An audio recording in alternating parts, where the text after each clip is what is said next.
La France-Afrique est le terme donné à la relation ambiguë entre la France et ses anciennes colonies d'Afrique subsaharienne. Cette relation est considérée comme néocoloniale.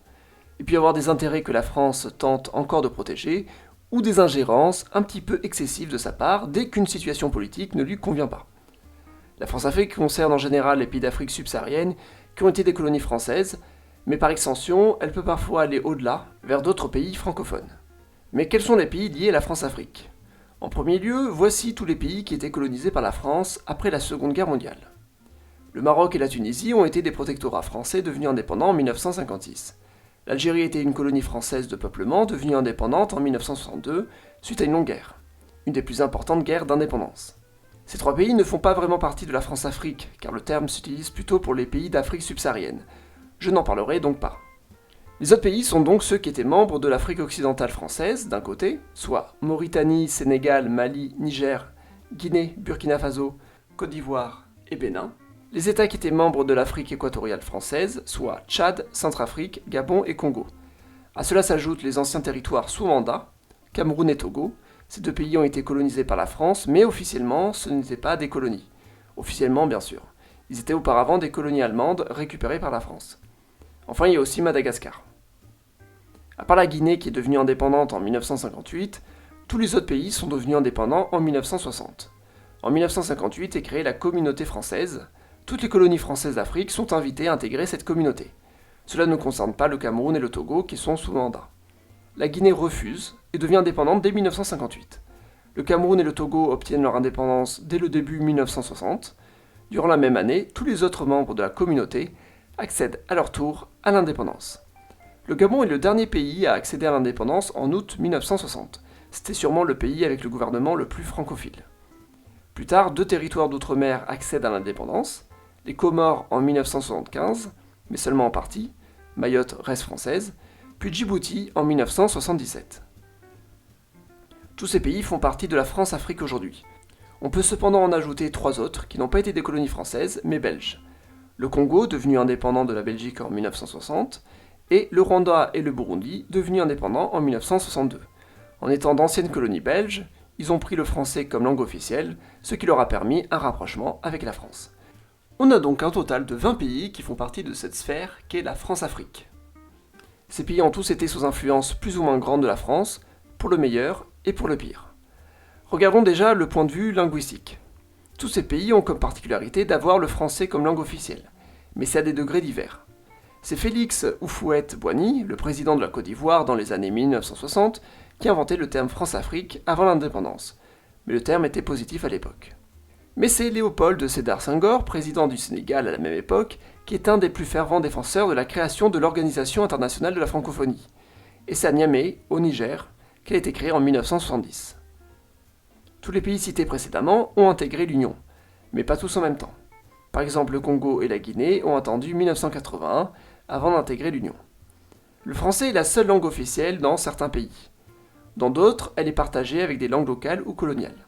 Le Cameroun est officiellement bilingue français et anglais, car il a été sous mandat franco-britannique, mais dans les faits, le français est la langue la plus importante. Madagascar a aussi le malgache comme langue officielle, et l'île a même tenté d'ajouter l'anglais comme langue officielle en 2007 pour menacer la France. Les principaux liens entre la France et la France-Afrique se font par la langue française. Ajouter l'anglais comme langue officielle est une façon de s'ouvrir à l'anglosphère, concurrente de la francosphère. Madagascar a enlevé l'anglais en 2010 car ce n'était que symbolique. La Mauritanie n'a que l'arabe comme langue officielle, mais le français est la langue administrative, un peu comme elle est au Maroc, Algérie ou Tunisie, sans être officielle. Au Tchad, en plus du français, il y a l'arabe. Le Centrafrique a aussi le sango comme langue officielle, mais administrativement, le français domine. Seul un pays de la France-Afrique a réussi à se débarrasser du français, c'est le Rwanda. Le français est toujours langue officielle, mais l'anglais a été ajouté en 2003 suite à l'arrivée massive de migrants d'Ouganda, qui eux ne parlaient pas le français mais l'anglais.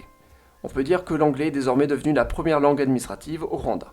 Au contraire, au Gabon, le français est une langue forte, comprise par 80% de la population, le plus haut taux en Afrique. On y trouve de grandes communautés l'ayant comme langue maternelle dans les grandes villes. La France a bien sûr une grande influence économique. Par exemple, 14 pays utilisent le franc CFA. C'est une monnaie créée par la France et indexée sur le franc français, aujourd'hui sur l'euro. Tous ces pays n'ont pas de contrôle sur leur monnaie, c'est encore la France qui a le dessus, aujourd'hui via la Banque européenne. L'Union économique et monétaire ouest-africaine utilise une des deux formes du franc CFA. La Guinée-Bissau, ancienne colonie portugaise, a même intégré l'Union économique francophone.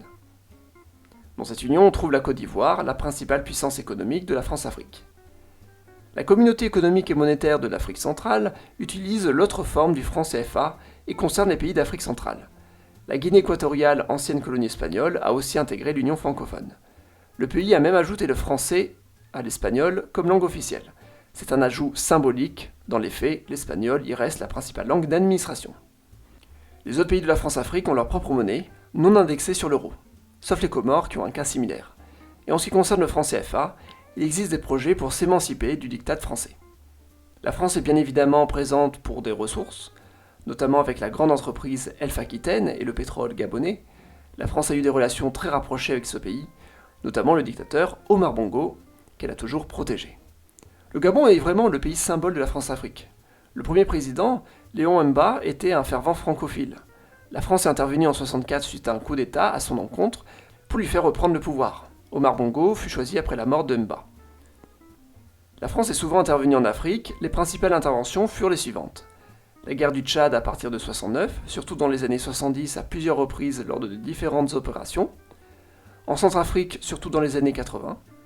Elle est intervenue plusieurs fois au Zaïre, ancienne colonie belge, notamment durant la prise de Kolwezi, et au Rwanda dans les années 90. La France est aussi soupçonnée d'être impliquée dans le génocide des Tutsis au Rwanda, d'où les très mauvaises relations actuelles avec le Rwanda. Mais la France peut aussi se situer du côté des rebelles, dans les pays ennemis. Par exemple au Nigeria, pays anglophone, la France n'a pas hésité à financer la République du Biafra qui voulait son indépendance. Plus récemment, la France est intervenue au Mali, et plus généralement dans le Sahel, dans la lutte contre le terrorisme. Elle a quitté le Mali en 2022 après des désaccords avec ce pays. Les principales bases militaires permanentes françaises sont situées au Gabon, au Sénégal, en Côte d'Ivoire et à Djibouti. Les trois premiers pays, devenus indépendants en 1960, ont été les plus proches de la France pendant la guerre froide. Djibouti était un territoire d'outre-mer jusqu'en 1977, la base militaire y est restée. C'est la plus grosse base française à l'étranger en Afrique. La France dispose encore de territoires coloniaux en Afrique, ce qui crée des contentieux. Mayotte est un département d'outre-mer français qui n'a pas été intégré aux Comores au moment de l'indépendance de ce territoire, aux grandes dames des Comores qui revendiquent encore l'île. Les îles éparses sont revendiquées par Madagascar. Cette dernière considère que les petites îles auraient dû être intégrées à Madagascar au moment de son indépendance. La France a aussi vécu des crises avec ses plus proches alliés. En Côte d'Ivoire notamment, entre 2002 et 2007, une guerre civile divise le pays en deux et la France ne sait plus qui soutenir. La France est évidemment à l'origine de beaucoup de crises, d'ingérences. Quand ça l'arrange, on ne sait pas à quel point la France a une certaine influence dans la crise du Congo. Patrice Lumumba est considéré comme un des martyrs chefs d'État de la décolonisation en Afrique francophone. Il menaçait d'allier le Congo à l'URSS. Finalement, il a été tué et le Congo, futur Zaïre, deviendra un allié des Occidentaux. Pareil pour le président Thomas Sankara en Haute-Volta, qui mène la première révolution burkinabé. Le pays change de nom pour le Burkina Faso et cherche à critiquer le néocolonialisme français. Mais Thomas Sankara est tué en 1987. La France fait partie des pays soupçonnés d'être à l'origine de son assassinat. D'autres pays, au contraire, ont cherché bien plus tôt à s'éloigner de la France. C'est le cas de la Guinée en 1958. La France a tout fait pour faire subir au pays une grosse inflation. La Guinée a rompu ses relations avec l'ex-puissance coloniale dans les années 60, avant de les relancer dans les années 80. Le Mali aussi a préféré se tourner vers l'URSS au temps de la guerre froide. En 1969, le Congo-Brazzaville est devenu la République populaire du Congo. En 1974, le Bénin devient aussi communiste, puis Madagascar en 1975. Ce sont les trois pays de la France-Afrique à être devenus communistes. Ce communisme avait aussi pour objectif à ces trois pays de s'éloigner de l'influence française pour se rapprocher de celle soviétique. Mais après la chute du communisme, l'influence française est facilement revenue. La France est aussi présente en termes de médias. Avec la radio, il y a Radio France Internationale dans sa version actuelle depuis 1975, et surtout destinée à l'Afrique francophone. Avec la télévision a été créée TV5 Monde en 1984, puis sa variante pour l'Afrique en 1992. En 2006 commence à être diffusée France 24, une chaîne d'information continue à destination de l'étranger. Les pays d'Afrique francophone sont les premiers visés. Mais depuis récemment, il y a une concurrence dans les médias francophones. Par exemple, CGTN français est une chaîne de télévision chinoise francophone. Plus récemment, RT France, chaîne russe à destination de l'Europe francophone, a été bannie sur ce continent. Le média pourrait se tourner vers l'Afrique francophone. Depuis 2022, suite à la crise diplomatique, le Mali a décidé de censurer RFI et France 24 sur son territoire.